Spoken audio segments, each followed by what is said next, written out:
following is a chapter reading by the Worm Audiobook Project. Please support the original author at parahumans.wordpress.com. Thank you and enjoy.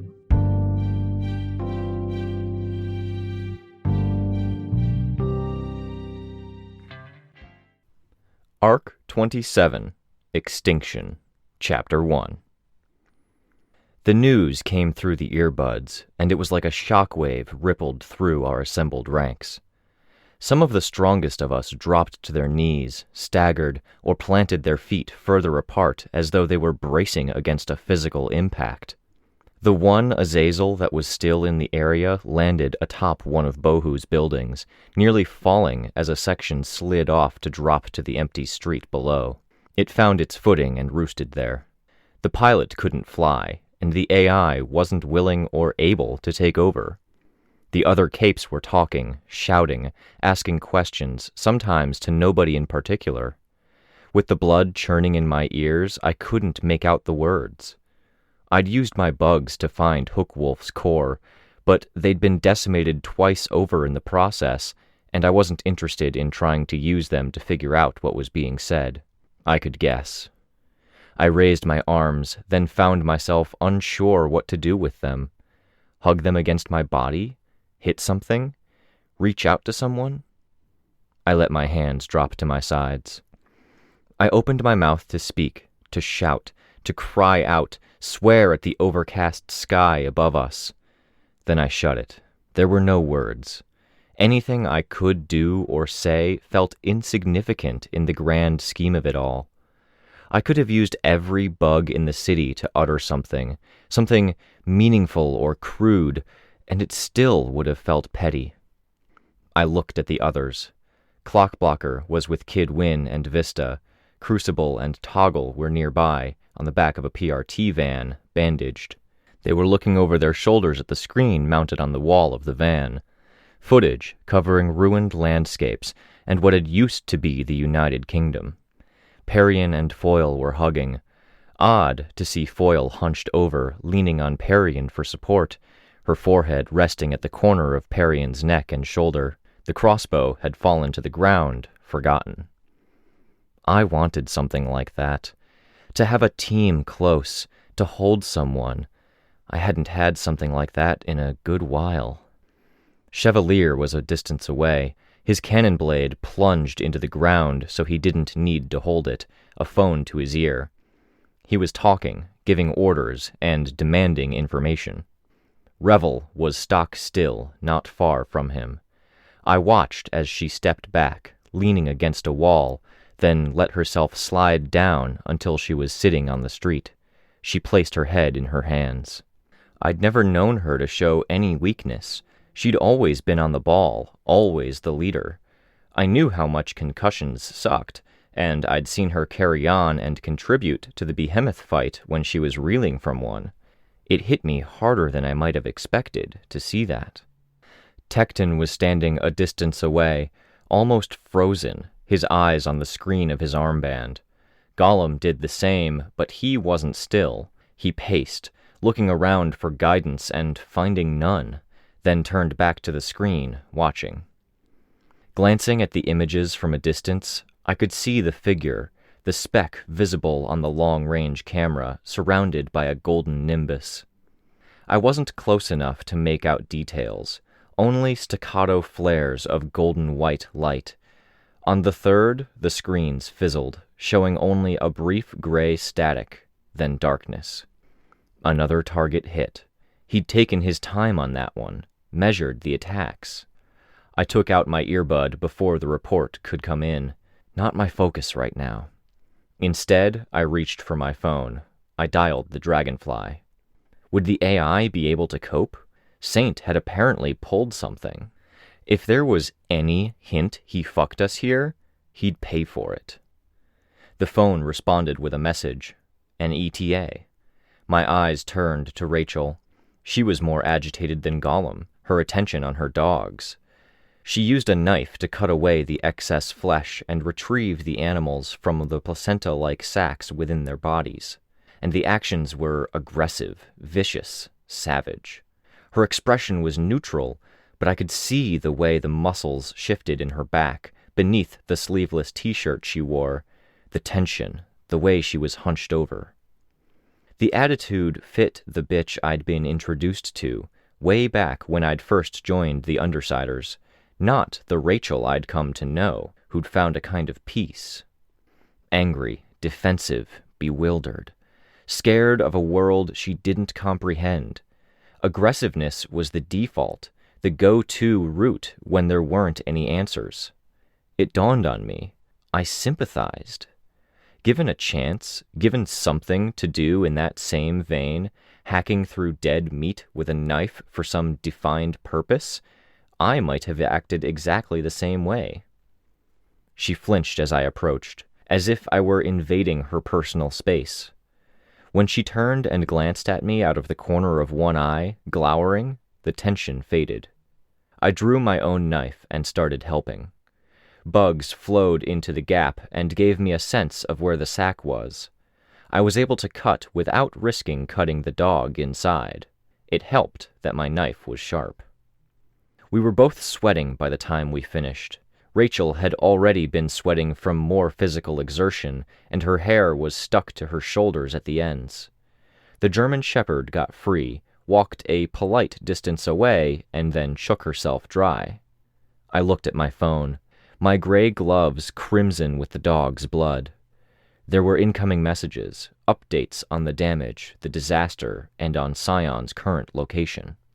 I ignored them, looking for the dragonfly's status. Minutes away. It had already been headed into the area by default, tracking me by my GPS, ready to maintain a constant distance until I was prepared to call for it. That was fine. I started walking down the length of the street, my back to the others, to the Azazels and the heroes. Rachel fell into step just a bit behind me, her dogs and Bastard accompanying us. Parian and Foil were still hugging. I paused as we passed them, tried to think of how to word the invitation. Parian's eyes weren't visible, hidden behind the lenses on the white porcelain mask she wore. I hadn't thought she was looking at me, but she shook her head a little. Good. Easier. I left them behind. The dragonfly started to land in an open area, an intersection of two streets. Moments later, the ground began to crumble. The craft shifted position, coming perilously close to striking a building as it avoided falling into the hole that had appeared in the street. A trap. Rachel boarded the craft. As I waited for the dogs and Bastard to join us, I looked into the pit. As deep as a 6 or 7-story building was tall.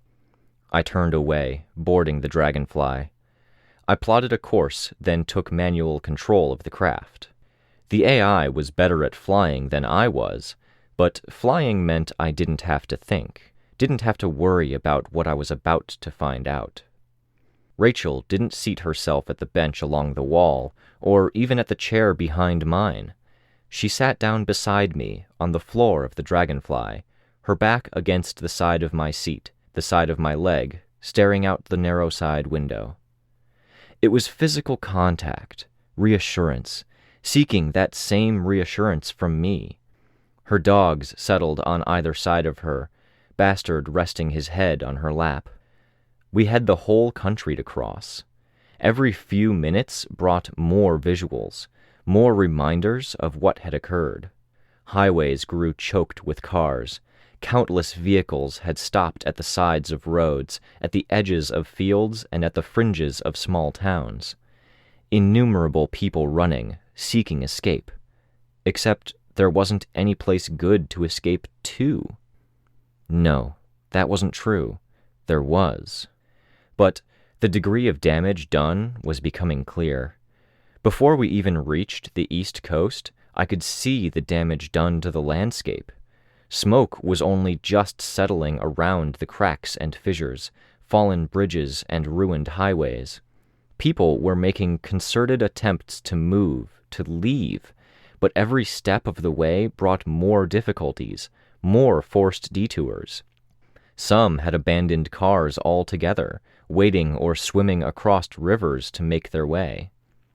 Every step of the trip revealed more devastation, successively more vehicles choking roads and highways, forging paths around impassable roads.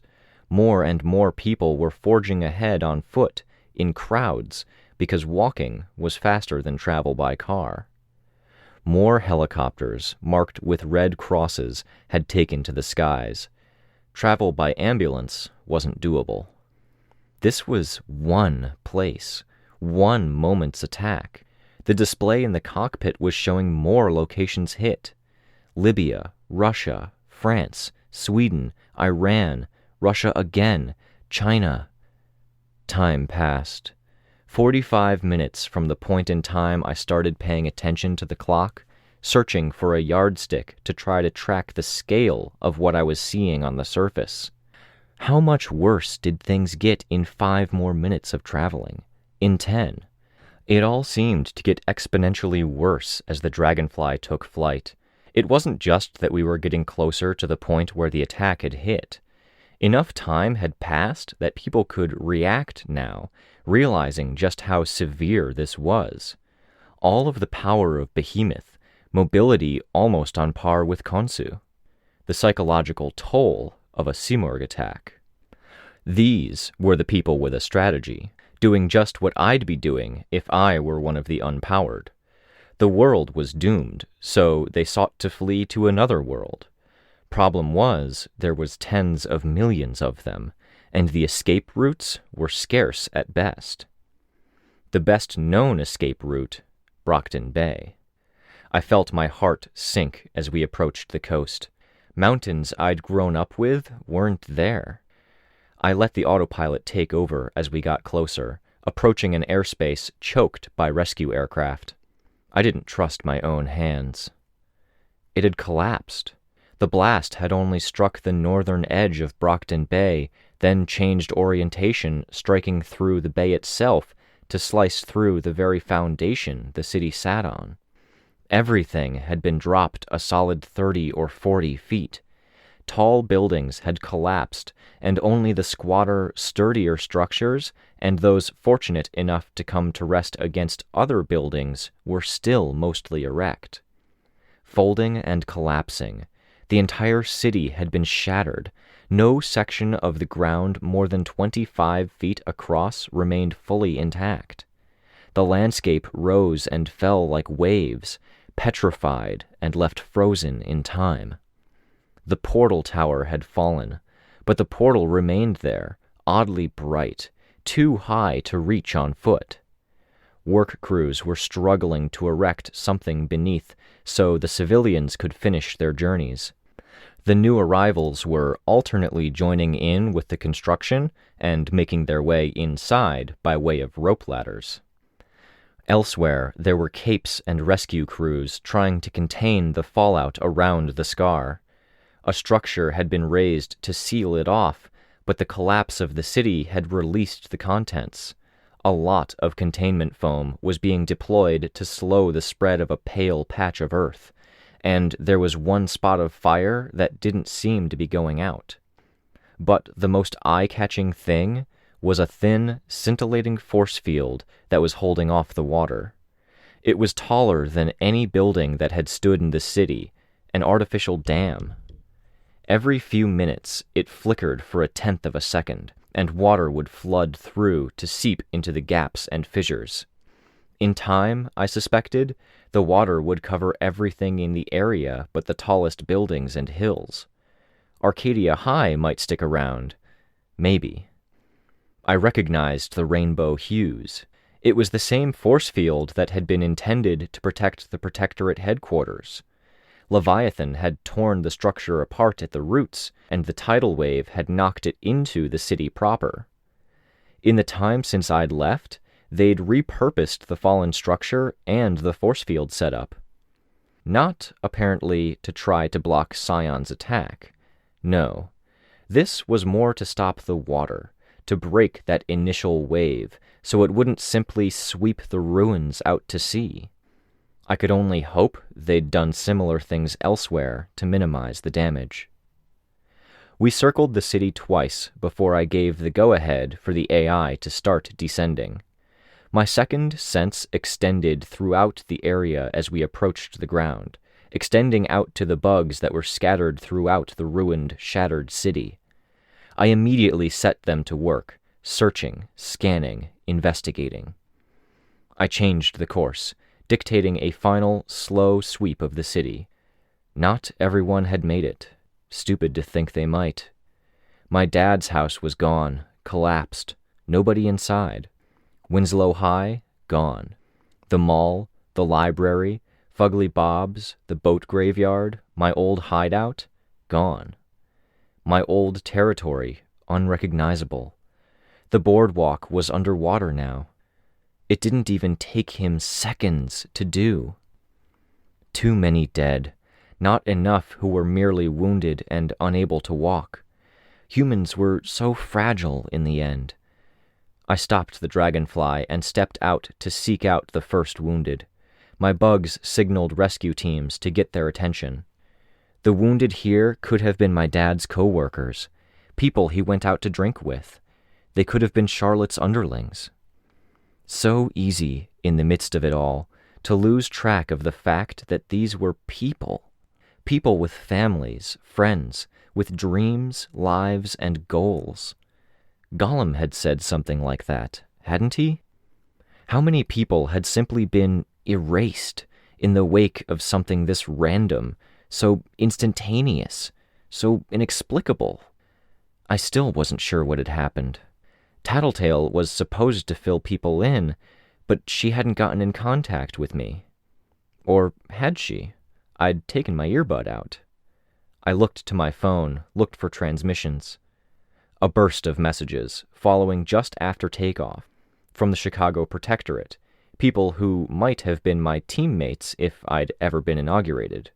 More messages from Chevalier and the Brockton Bay teams.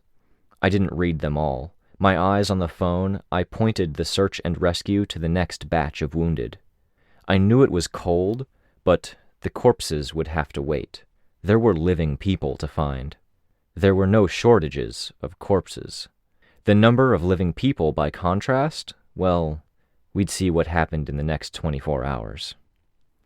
The number of messages declined around 30 minutes after takeoff, then stopped altogether. Everyone who might have wanted to talk to me had found other things that needed doing, other priorities, personal or professional. Which was exactly why I was here. I'd just arrived at that conclusion earlier than they had. I put my phone away.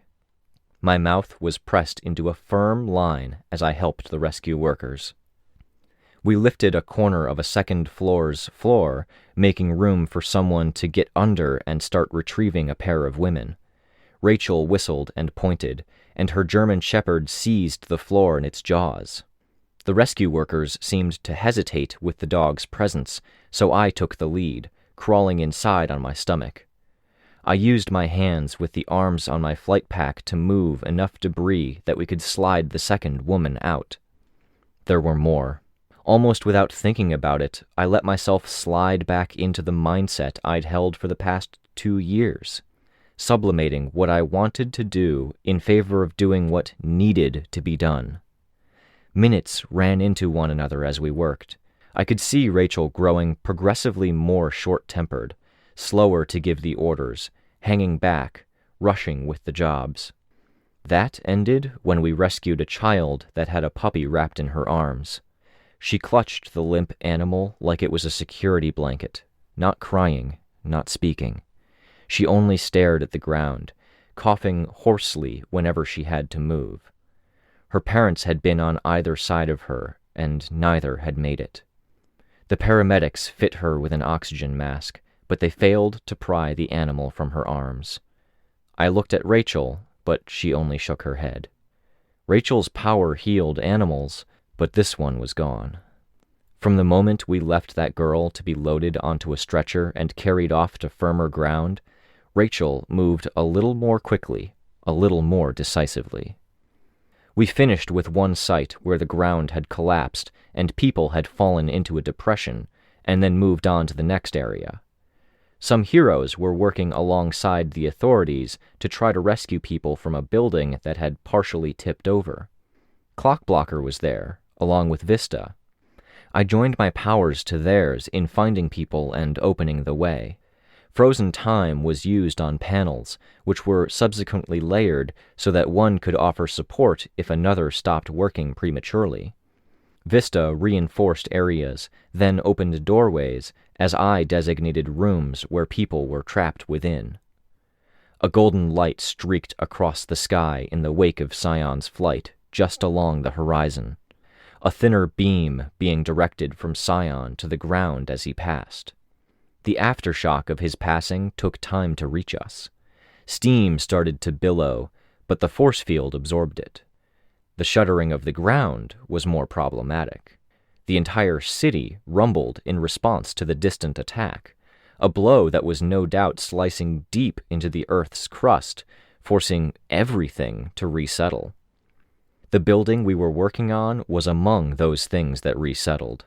I watched as the building started to slide where it was resting against the building beside it, slowly descending, building speed. My flight pack kicked in, and I flew through a window.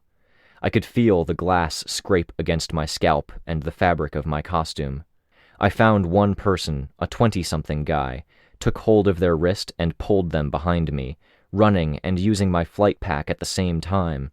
Tearing him through the window meant slashing him against the shattered glass, and the weight wasn't something I could manage with my flight pack. The building fell down around the people on the ground as I fell too far, too fast. The wing on my flight pack was still broken, couldn't trust the propulsion. I let him fall into a tree instead, from a solid 2 stories above, and then focused the rest of my energy into pulling out of the plunge. The building was still crumbling as I landed a distance away. The rumble brought other, smaller structures down. I stood and watched as it continued its course. There had been 7 more people to rescue inside. The other buildings in the area that had been caught up in the domino effect had contained 3 more. That was just in my range. How many more were dying as he continued towards the mainland, cutting deep into the plate of land that the landmass was perched on? He hadn't even been near us, closer to New York or Philadelphia than anything. More lives taken, purely collateral. When the dust settled, I moved in to help the people who had been on the ground. Vista and Clockblocker had protected most, between a dome and a shelf of land to provide shelter. Rachel, for her part, had helped others run in time, snatching them up with her dogs, but I counted 3 more dead, 1 dying. Seeing them like that, bleeding, still warm, it caught me off guard. A kind of anxiety rose in the pit of my stomach, like an impulse to do something, coupled with the frustration of knowing that everything I could manage to come up with was futile, hopeless. I either couldn't do anything, or I couldn't think of what to do. It put me in mind of being back at high school, before I had my powers, of being a child, powerless and unable to act. I saw the image of Perian holding foil in my mind's eye, and it was joined by an almost sick feeling of mingled relief and fear. I knew exactly what I wanted, and I was terrified to seek it out. I could feel that same impatience Rachel had expressed earlier, but I couldn't turn my back on this. I got the guy out of the tree and found him okay, but for a broken arm. He didn't thank me, but I let myself chalk that up to him being in shock.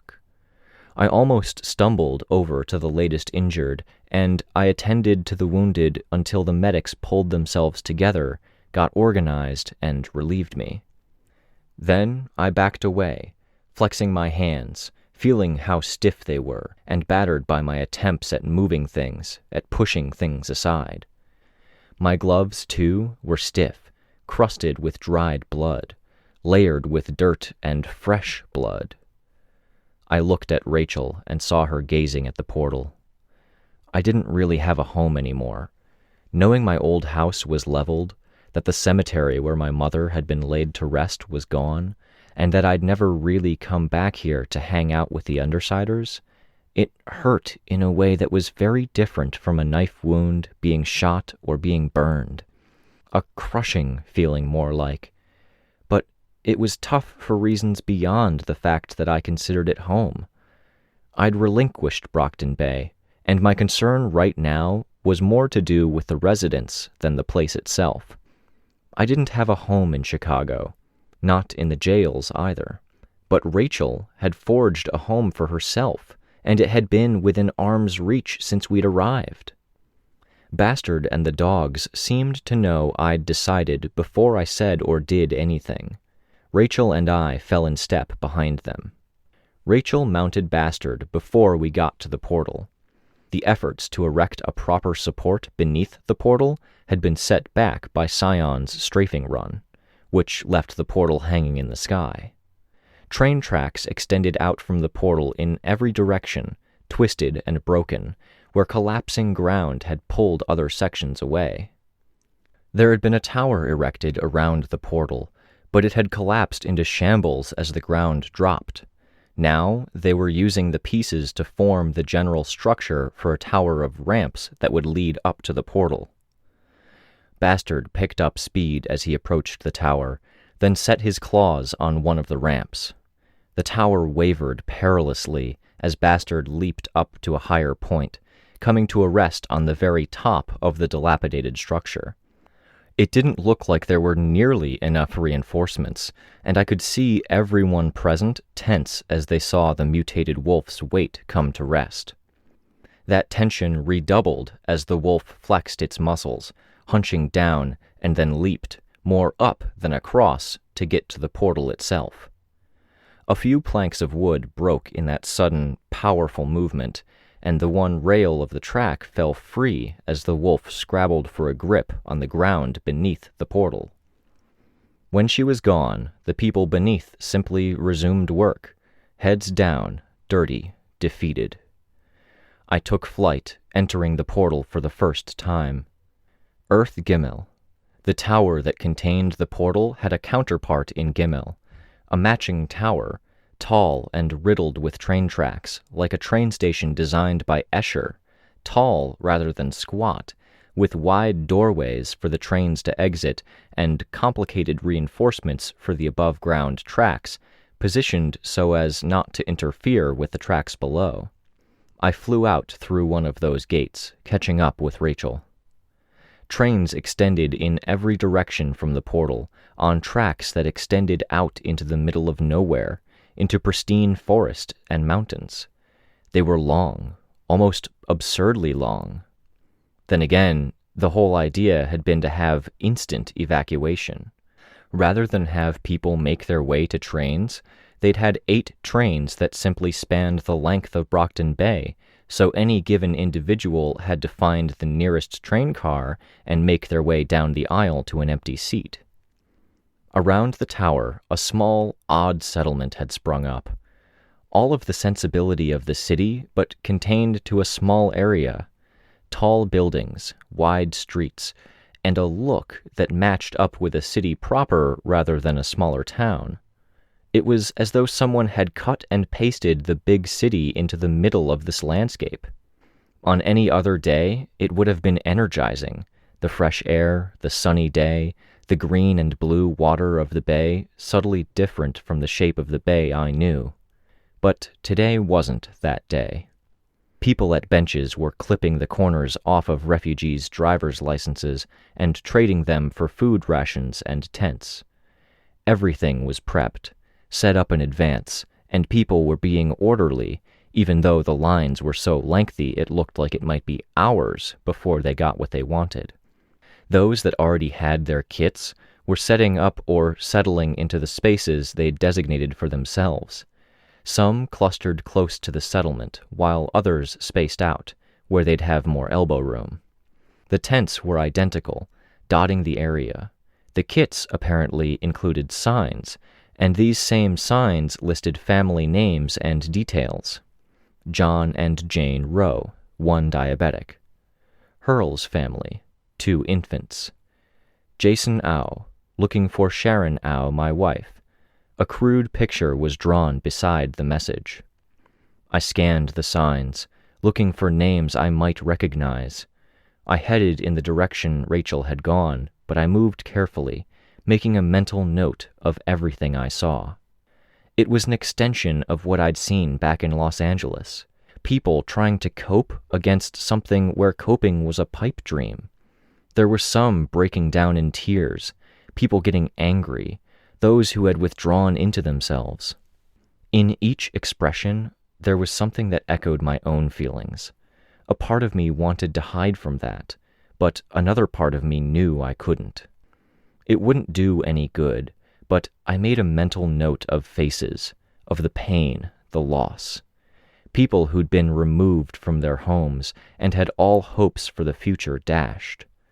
If I ever had the opportunity to get revenge, to get back at Scion for doing this, I wanted to remember these faces, find just a little more strength, make it hurt that much more.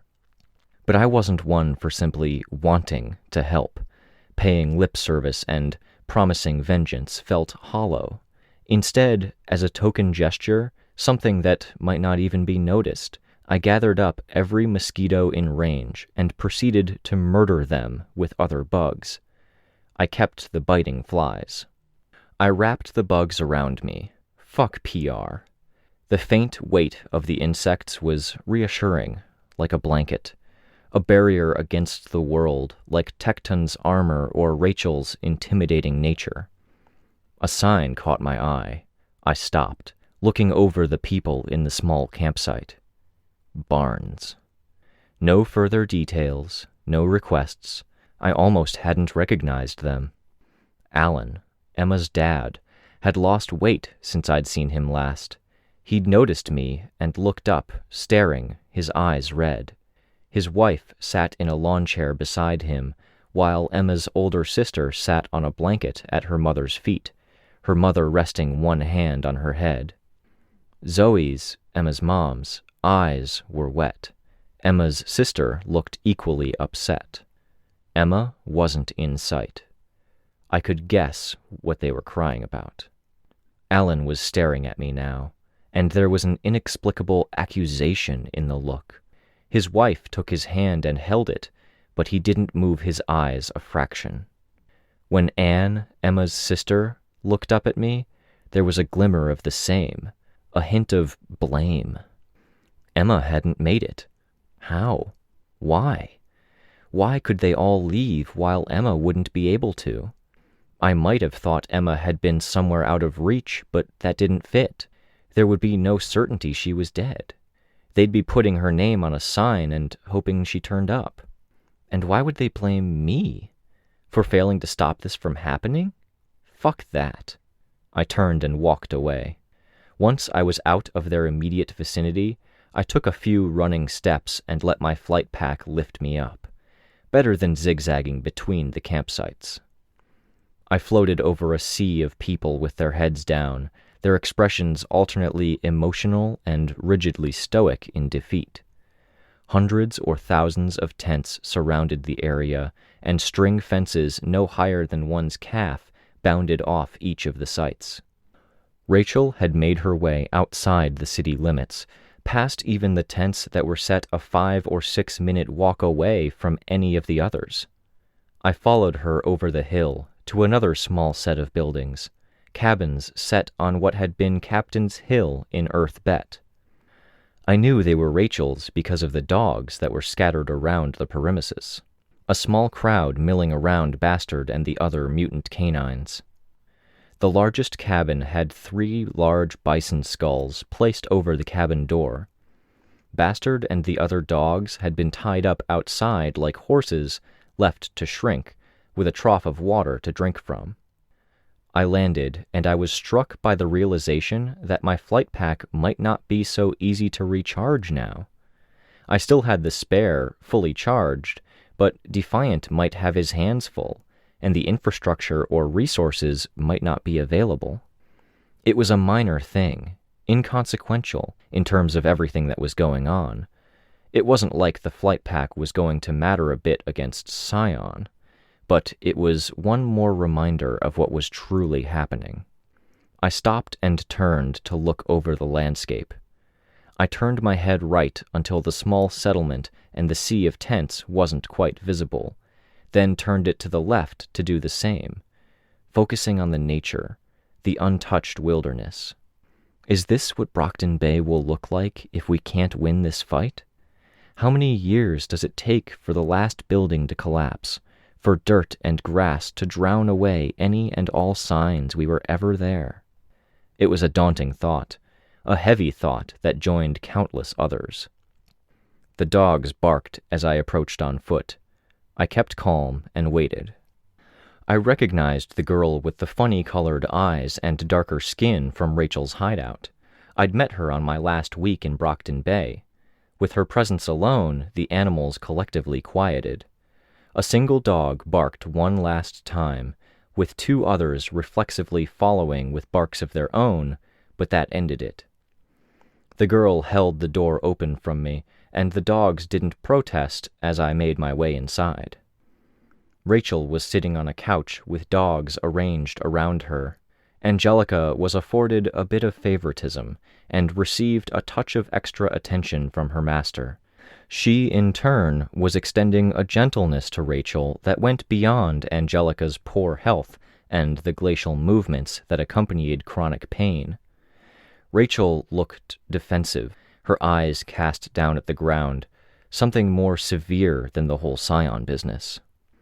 Charlotte, Forrest, and Sierra were present too, keeping their distance, keeping silent as we met again for the first time in over a year and a half, not moving from where they stood. The kids gathered at the far end of the room, silently occupying themselves with a mass of puppies. I recognized Mason and Kathy, and didn't recognize Ephraim at first glance. Jessie was conspicuously absent, but nobody seemed to be reacting to that gap. She'd left on her own, maybe, found family. Iden sat off on his own, a pigeon sitting on his knee. He opened and closed his hands, and the bird hopped from the one knee to the other, then back again. Something had happened there, but it wasn't a focus, not right now. Tattletale sat in her computer chair, but the computer screens were dark, the computers themselves unlit, quiet, and still. I didn't like the emotion I saw on her face any more than I liked what I saw with the others. Pity, sympathy. It wouldn't be Gru. No, that didn't fit. He'd been flying back, and he hadn't been so far away that he'd be in the path of danger. Not Imp, either. Parian and Foil had been fine the last time I'd seen. No. Tattletale was best situated to focus on Brockton Bay. Who had made it, who hadn't. And there was only one Brockton Bay resident who truly mattered, that hadn't been accounted for. I felt a lump growing in my throat with every heartbeat, expanding every time I tried to swallow and failed. Without waiting for a response, for any words of pity or even verification, I turned and pushed my way out the door, taking flight. I flew, up over the bay, away from the city, away from this alien Earth. I blinded myself with my own swarm, drowned everything out with their drone, their buzz, their roar. All of this time, the sacrifices, the loss of security, the loss of me. To do what? To stop this? It had happened despite our attempts to the contrary. To reconnect with my dad? We had reconnected. I'd come clean about who and what I was. We'd built up a relationship that was new, accounting for the fact that we were changed people. Now, as I continued to fly, to put distance between myself and everything, I wasn't sure it had been worth it. The wind blew my hair, and I let my swarm move away, revealing the open ocean all around me. There was only the wind and the sound of the water to hear, the smell of salt water I'd come to miss. My dad was gone, and I couldn't bring myself to go back and get verification. I couldn't handle it if there wasn't verification. I was cognizant of the fuel gauge, of the dwindling power of the flight pack. I knew I'd have to go back.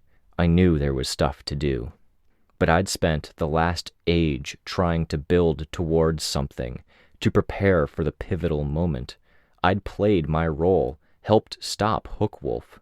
I'd communicated with Foil to urge her to play possum, tracking where the enemy was and what they could see.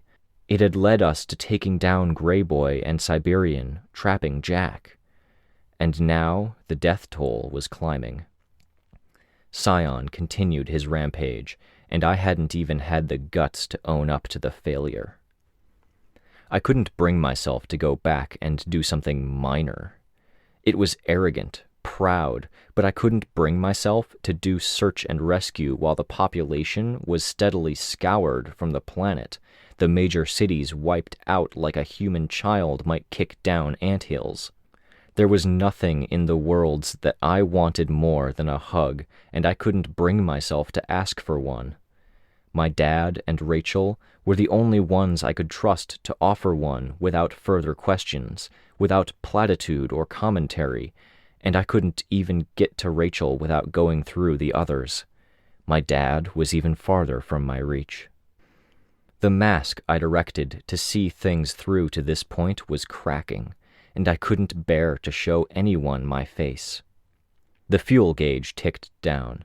I noticed it reaching a critical point, where reaching land before I ran out might be difficult, if not impossible. The sky was darkening. No clouds, no city lights. A cloud passed over sunset and the moon overhead, and it was startling just how dark things became. A fluorescent glare cut through the darkness. My hair and my swarm stirred. I could feel the breeze from behind me. I didn't turn around. "Your call," Tattletale said, her voice quiet.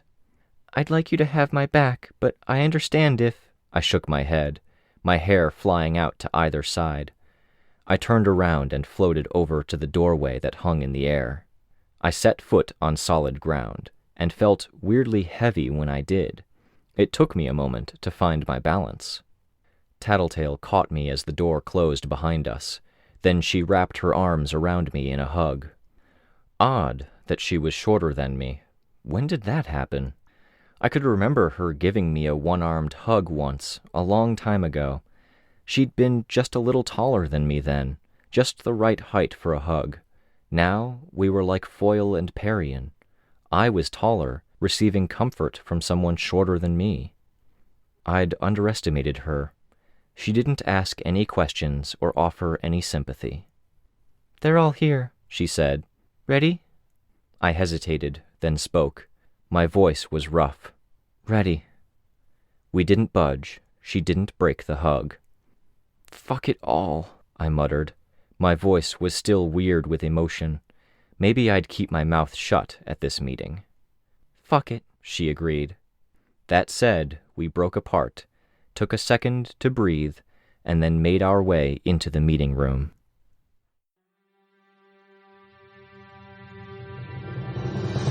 Hi, this is Rein. You just finished listening to a chapter from Arc 27, Extinction, from the web serial Worm by J.C. McCrae. This production is brought to you by the Worm Audiobook Project. If you would like to know more about us or to volunteer your own services, please check us out at audioworm.rein-online.org. You can listen to every chapter directly from our site, or you can find us on iTunes or any podcast app under Worm Audiobook. Thank you for listening.